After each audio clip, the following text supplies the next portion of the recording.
Very good, thank you. How are you? I'm not too bad, thanks. What do you mean, how am I right now, or what's my general mental health? Well, let's stick with right now, maybe, Okay. just for, yeah. I feel good. I feel slightly nervous doing this. It's a very strange thing for me to do. Like, did anyone here think I was doing a talk tonight? Yeah, it's not a talk. I'm really good at talks, and this is not. I'm not good at this. This is. So yeah, we'll see how it goes. Just to forewarn everyone. Yeah. No, I'm very excited. I think it's going to be wonderful. But welcome to Nice Tuesdays. Thank you very much for being here. Thank you for having me. We do have a lot to cover, so I think let's get into it. Could you first of all maybe just start by talking us through... This might happen quite a lot, yeah.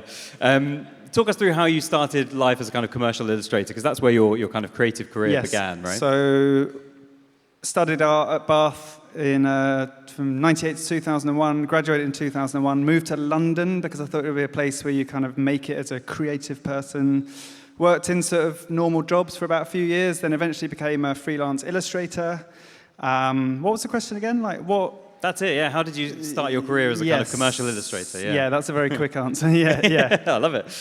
What did you enjoy about that work? Because I guess, lots of people enjoy the fast pace of being an illustrator. Did you find that interesting, or was it challenging? I loved it. I mean, I couldn't believe it. It was like a dream job, being an illustrator. It's what I'd always wanted to be, so I couldn't actually believe that I got to do it as a job. And I enjoyed the fact that you draw a picture and then it ends up a few months later in a magazine and it's printed thousands of times and lots of people get to see it. It's kind of thrilling. Yeah, but what about the pace of it? Because I guess that's the one thing that when I talk to people who work lots with, editorial illustration in publications, it's very fast paced, and then you're on to the next thing, and you've maybe only got 2 days or a day to do your kind of next I think piece. that's good. You get it done, get it out. You don't have too much time to procrastinate or worry about whether it's good or not. You just have a deadline and then it's done and you move on. It's good. Fair enough. Okay. Well, we're going to come on to your art practice and see what that. Yeah, I do feel like there'll be lots of laughs as things come up behind us. In my introduction, I mentioned that project Hate Mail, which I think it seems like it almost started that shift away from commercial illustration towards, I guess, more of an artistic practice.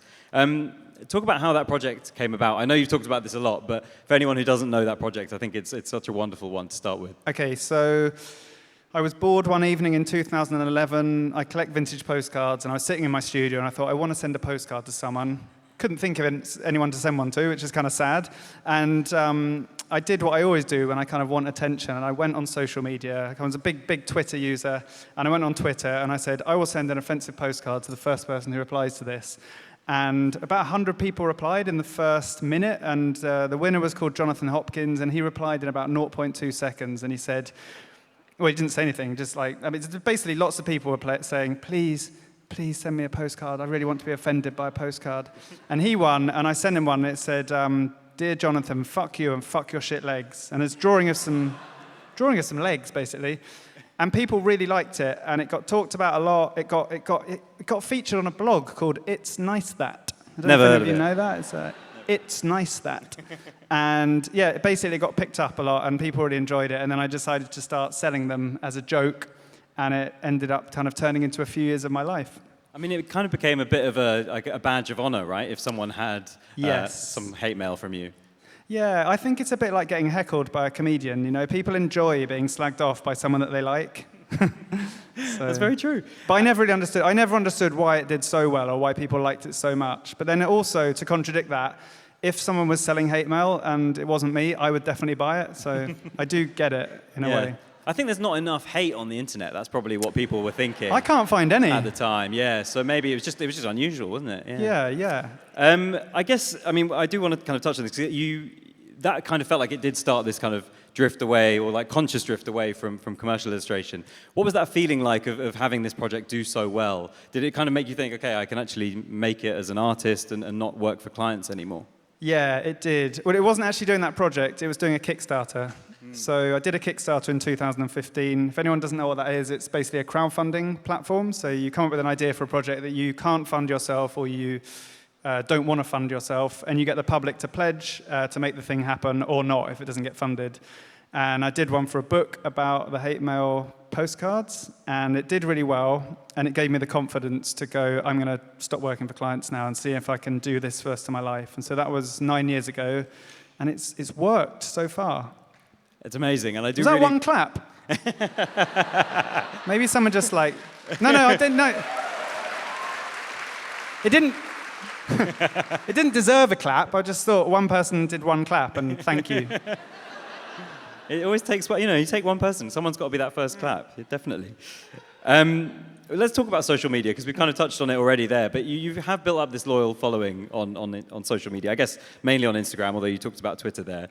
There's obviously lots of very valid reasons to dislike social media platforms, but for you it's kind of been a place where you've built an audience that has allowed you to have this kind of artistic practice in a way. How have you managed to build such a kind of loyal audience and a loyal community online? I basically try really hard, and I'm desperate to be liked. I'm desperate for attention. I want everyone to like me. And social media, if you want all of that, social media is a really good place for you. So yeah, that's probably the main thing that's worked, I think. Yeah. Just work really hard and... But I like talking to people as well. I like my audience. A lot of artists don't like people. And I like talking to all the people that like my work. I really appreciate them. They send me lots of funny messages.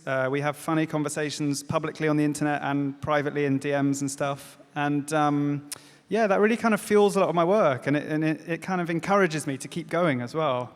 One thing that's kind of particular to you, I think, is that lots of your work ends up as tattoos. Like, people get tattoos of your work on their bodies. That must be amazing, but also kind of surreal, I imagine. Yeah, as an artist, it's the biggest compliment you can ever get if someone wants to get your work inked on their body forever. If someone buys a print of your work, that's really lovely, and put it on their wall, that's great. But if someone actually gets it permanently inked on their body forever, that's fucking mind-blowing. I don't have any tattoos, but when people get tattoos of my work, I'm like, what is wrong with you?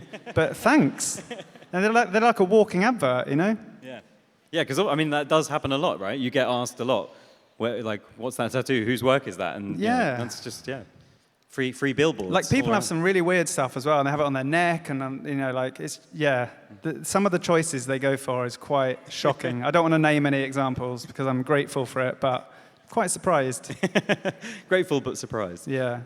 You've also experienced some of the downsides of social media, I guess. I'm particularly thinking of a tea towel that you made, which related to Brexit, that was then reposted by a certain Nigel Farage. Yeah. Talk me through that, and I guess, what ended up happening. Has it flashed up yet on the slides? Don't know. Anyway, I made a tea towel. It will flash up at some point, and it's got a drawing of 76 old white people laughing, and it says at the top, people who voted for Brexit who are now dead. And people enjoyed it, and it was like a fun tea towel. I still sell it. It does really well. But a couple of years after I released it, Nigel Farage found a photo of it, and he put it on the internet and just wrote, charming. He tweeted it and wrote, charming, and then a picture of the tea towel. And I got loads of death threats, and it was really weird, because it was the first time in my life my work had gone from kind of being in this safe audience that I'd created, and that is like hundreds of thousands of people, but there are people that aren't surprised by jokes like that. And suddenly it went to 1.4 million Nigel Farage people, and they really hated it, not surprisingly, and I got loads of death threats, like really weird stuff, all by email. I got emails saying things like, you bet you're going to get a fucking baseball bat smashed through you fucking skull, you paedophile. A paedophile? Like, I didn't mind the first bit, but there's no evidence. But anyway, the good news is, right, if you ever become a public hate figure by mistake, like I did, the stuff... Oh, there it is, perfect. That stuff dies after about a week, so it kind of disappeared, and I could leave my house again and just carry on. So you did take them seriously. You were kind of... Yeah, a little bit. I think the thing I was scared about was if you get loads of death threats, you have to be careful your address isn't on the internet. And normally your address is on the internet because you've registered your URL of your website or like a limited company or something. And luckily, you couldn't find my actual address on the internet, so I was safe and I didn't die. We've talked about it and we've seen it a lot on screen as well. Your work is often, laugh out loud funny. It's a rare gift and something that lots of people try, but not many people succeed at. Does that humor come naturally to you, or is it like any other skill? You have to work at it, you have to hone your craft, or is it something you've just found? I don't know. That's a really difficult question. Were you born funny, or have you learnt to be funny? I don't think I've tried. Yeah, I think I am just funny, maybe. The thing I try hard at is making the actual work, turning it into things. Yeah. But yeah, maybe you do learn to make better jokes as you get older. I'm sure you do. But yeah. I guess less the, in speech, which you are clearly very funny, but turning it into a visual gag or something that's I guess more creative, visually. Yeah. That seems like a real skill. But Maybe because I'm trained as a freelance illustrator helps, because you're used to solving problems quickly and trying to turn ideas into pictures and visual things. So I think that's the skill maybe. It's thinking of a funny joke and then presenting it in a kind of accessible and pretty way, and something that someone maybe wants to put on their wall. yeah. That leads me on to a question about your creative process. And I mean this as a compliment, but I can see you very much being either one of two things, which is constantly sketching and doodling and trying things, or sitting for like 2 hours not saying anything, and then just doing a very quick, like finished artwork. Which one are you, or are you somewhere in between? I'm 100% the second one, and Okay. it's longer than 2 hours. So I spend most of my time thinking and very little time drawing and making art. Do you want more than that? I would love a little bit more. Yeah. So basically, a lot of artists, their craft is to draw all the time, paint, make, and they'll do hundreds of pictures, and then one of them will be the one. I think and think and think in my head, and then I make it, and it normally looks like I want it to. Sometimes it doesn't, and I just throw it away, but mostly I've done all the work internally before I put pen to paper. That's amazing. Yeah, so the kind of, the idea is so important. That's yeah, clearly it's what everything. It is, right? Yeah. I'm not actually that interested in drawing, which is something I learned last year, which I think you were maybe going to ask me about in a bit. So shall I save that? No, we'll save that. We'll save that. We're coming on to it. Don't worry. Okay. I did want to touch on this because on your website you have this FAQ section, which is very funny, and it does have the question. Do you know what the saddest thing about that is? It's not even a frequently asked questions. It's me interviewing myself. It is that. It's worse than this. Because this one is one of the things that you put on there is, we want to collaborate with you. Are you interested? And your answer, and I do have to read it out in full. Yeah. It's always worth asking, but it's pretty unlikely, I'm afraid. I have a constantly growing list of ideas that I don't have enough time to complete before I die. So any new offers, unless incredible, go to the bottom of a list that will never be reached, which is amazing, I think. And yeah, you don't read that very often. But how hard is it, I guess, in practice to maintain that discipline of saying no to, I'm sure you get some incredible offers into that inbox. Like, how Not really. how hard is it to say no to stuff that, because you want to stick to your principle of this? Firstly, I just want to address the bit about how much time you've got left before you die. I didn't used to think that. So I used to worry all the time when I was younger, especially in my 20s, that like, life's really long. I'm going to run out of ideas. Fuck, when am I going to end? When is this going to finish? And now I'm 45, I'm halfway through my life, and I can see the end, and I think, oh shit, that's actually, the hardest part is that you haven't got much time left. And I've got way too many ideas for the amount of time I've got left. And that's why you don't want to waste a minute. You don't want to waste any time working with companies you don't want to work with or doing that stuff. But that wasn't the answer to the question. That was just a little extra, that was a bonus. Yeah, a little bonus, no. So, how easy is it to say no? Yeah. Very. Really? I guess Yeah, with that mindset. Because I'm in a very, very lucky and privileged place where I've managed to design a job which I really enjoy, and I get to draw anything I like. People buy it, dogging, and it's really nice. It's the perfect. It does feel like the perfect job, right? And so it's really hard for a company to offer me something better than that. Even if they offer you loads of money, it doesn't make any difference. It's very, very, very difficult to work for a company without any compromise. So, and if you do see me doing any collaborations in the future, because I am just about to do one, it's because I approach them. Okay, interesting. Has to be that way round. Right. That dogging comment is not going to make any sense in the audio version. Oh, they won't have the... Oh, okay, yeah. Sorry. Just for anyone listening to the audio, I just saw someone in the audience who I recognized from some dogging that I went to the other night. You've mentioned this already. Let's talk about it. This year off from making work. So I think in December 31st, 2022, you booked a one-way flight to Sri Lanka. Yeah. And you spent the next 363 days traveling and, as you describe it, making decisions based on conversations with strangers. I guess, first of all, what motivated that decision to take this time off and travel?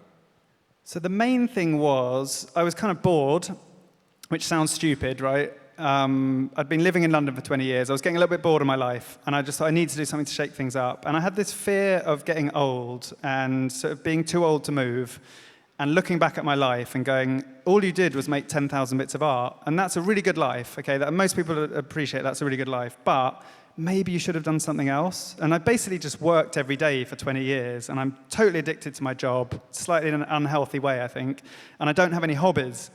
And I was like, I need to take some time off and work out what else is going on in the world, just so if I die in a year, I'm constantly talking about death. If I die in a year's time, at least I can say I did something else with my life. I didn't just make art. And that was the main reason I wanted to do it. And I also wanted to untrain myself to be so addicted to work. So yeah. Interesting. Did you find it hard to stop working? Yeah, and that's why I had literally had to leave. So I put my studio in storage, closed it, put everything in storage, and had to like fly out of the country. And this sounds like some kind of, like some of my friends are like, oh, are you having a breakdown? Like I said on the internet, I'm going to go away for a year. And one of the comments from a stranger was, are you escaping from your problems? And I said, no, I'm going to take them with me.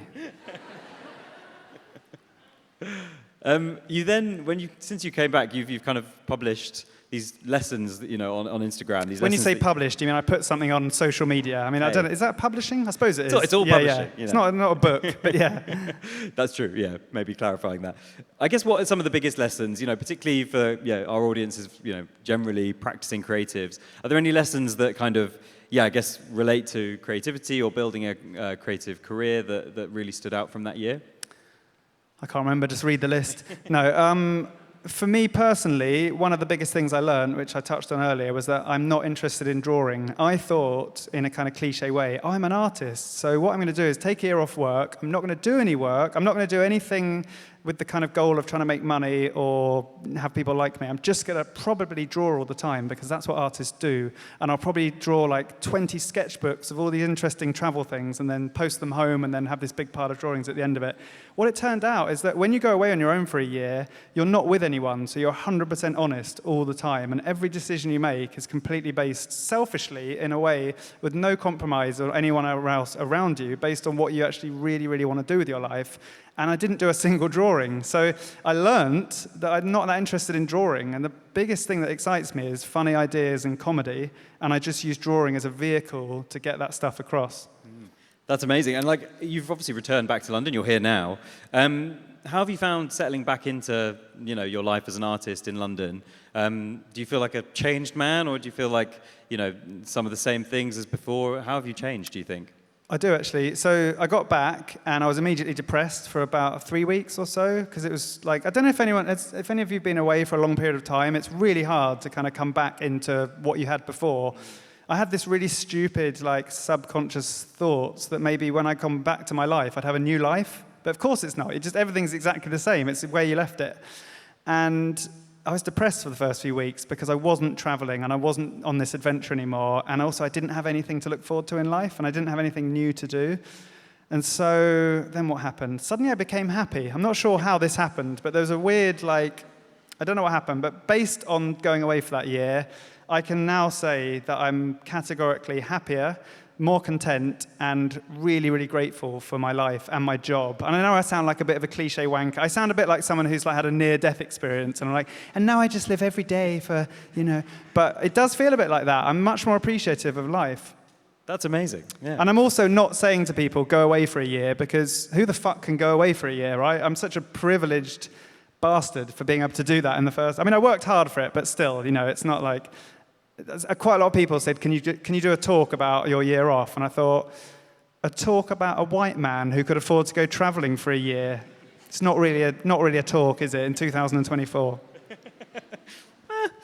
I guess I'm going to come on to a few other things, but we're going to go on to some audience questions, because we had some great audience questions come through. So the first one is from Lauren. What advice would you give to someone who's trying to get out of the corporate world and into selling art? Oh, it's a good question and a really difficult one. It's a really long one, I think, but I'll try and answer it as quickly as possible. I think if you want to quit your day job and try and become an artist or make a living as a self-employed creative person, you have to be prepared to probably work twice as hard. And that's the kind of payoff, right? You have to do probably twice as many hours. It's much harder, but the rewards are much greater. I personally think it's worth it. You have to really, really want it. You have to really care about it. It's like probably doing anything, any artistic kind of endeavor, like being a filmmaker or a musician or an artist. You have to really, really want that job and not be motivated by money as the first factor as well. Be motivated by it exciting you and wanting to make work that people love, and then the money will follow. This question is from Giz, I believe. How much do you hold back when you're sending out your classic postcards? How much are you holding back? Okay, so I don't actually do the postcards anymore, but when I did do them, holding back a little bit probably, as in being afraid of it being too offensive. Yeah, I think that's what it's getting at. I think there was like a few things I never touched, and that was racism, race,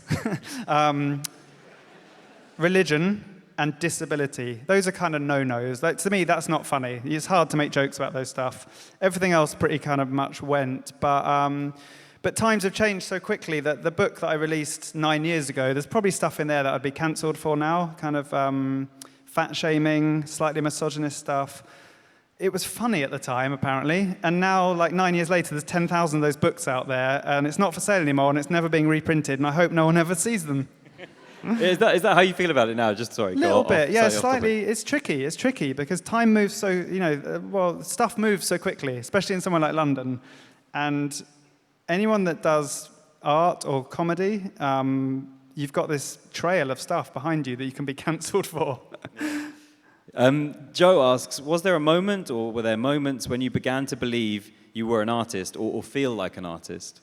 Great question. Yes, that is a good question. It's really difficult to call yourself an artist. I really struggled with it because I studied illustration at university, and to me, being an artist is something quite stuffy, and it's something quite kind of pretentious and very serious. And it seems ridiculous to suddenly say, I am an artist, especially when you've worked as a commercial illustrator for years. But I think there's a really obvious difference between an illustrator and an artist.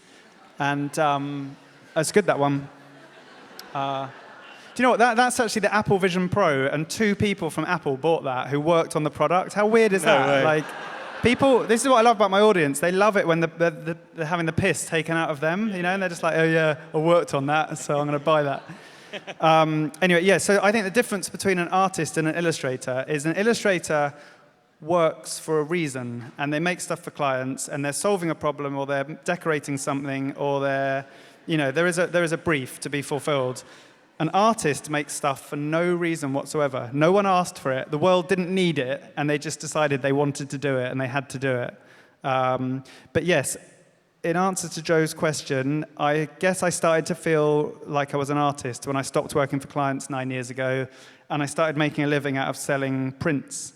But it took a really long time, and I was always called an illustrator, and I still get called an illustrator, but now I'm very kind of happy to call myself an artist, because I think simply it's like literally if you make stuff and you sell it to people, you're an artist. Anyone can be an artist. You don't need to train to be an artist, and you don't have to be in galleries, and you don't have to have an agent or anything.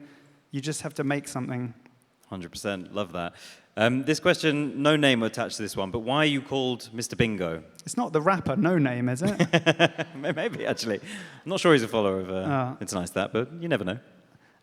Sorry, what was the question? Why are you called Mr. Bingo? Why are you called Mr. Bingo and not Mr. Monopoly is actually the... Because in 1998, I played bingo at Gala Bingo in Maidstone in Kent, and I won 140 pounds and 27p, and I didn't play Monopoly. Fair enough, okay. That's a self-portrait. Jenny asks, do you ever worry that you've gone too far? Which is we've maybe covered that already. Yeah, I think I said it earlier. So, I mean, generally, when I come up with new ideas for stuff, I've got a solid group of friends and comedians who I test it with, and I'll send them things and be like, what do you think of this? Is this okay? And sometimes they're like, yeah, and sometimes they say, no, or sometimes they just say, that's shit, But yeah, no, I think it's okay. You'll know if you've gone too far. The internet will tell you, because the internet's very vocal. It's got many opinions. That's for sure. Yeah. Olivia asks, if you weren't doing this, what would you be doing? Hi, Olivia. I don't know what I'd be doing. I don't think I'm very employable. I think I like hiking. That's the main thing I like. That's what I learned last year. I like hiking. That's my hobby. Mm-hmm. So if I wasn't doing this, does it have to be a career, or can it just... Professional hiker? Yeah, it'd be basically turning walking into some kind of job. That's the only other thing I can do. That sounds great. And then a final question from Seth. Which design of yours would you most like to see on the moon? Which is a great question. That's really hard. Like the first thing that springs to mind is that don't forget to have fun concrete gravestone, because it's a physical thing, and that would look nice on the moon. It would remind the astronauts, you're here. It's very serious being on the moon, so don't forget to enjoy this. Like sometimes they do. They played golf once on it, didn't they? Yeah. But I wouldn't mind putting a flag in the moon as well, because they always put the flag in, don't they? So a flag with something on, don't know what. That would be great. Yeah. Finally, look, there it is. That's yes. so weird. Yes, I told you. Sometimes Yeah. it does happen. Again, for the audio, a slide popped up with something we were talking about. That's it. Thank you. Thank you for that. Yeah. One very last question from me. What are you most excited about that's coming up in the next few months? I obviously mentioned that kind of space that you've got down in Hackney, I believe. Yeah. What are you It's meant to be a about? secret, that. Oh, oops. No, it's fine. I'm excited to go for a drink with you after this in half an hour. I'm excited to sell my last few tote bags after this in the bar. I am excited about the future. Yeah, so I'm getting a shop, basically. It's a studio, and it's in Amwell Street in Clerkenwell. You can already find it on Google Maps. And I'm going to open in August. There'll be an opening party. You're all invited. And I'm going to open every Friday. So I'm going to be working in there, doing my stuff. And you can look through the window, which is a bit weird. But yeah, it's going to be open every Friday. Amazing. To punters. I think I could literally talk to you for hours, but I think we have run out of time. Okay. So, Mr. Bingo, thank you so much for joining us. Please, a round of applause Thank you very much. for Mr. Bingo.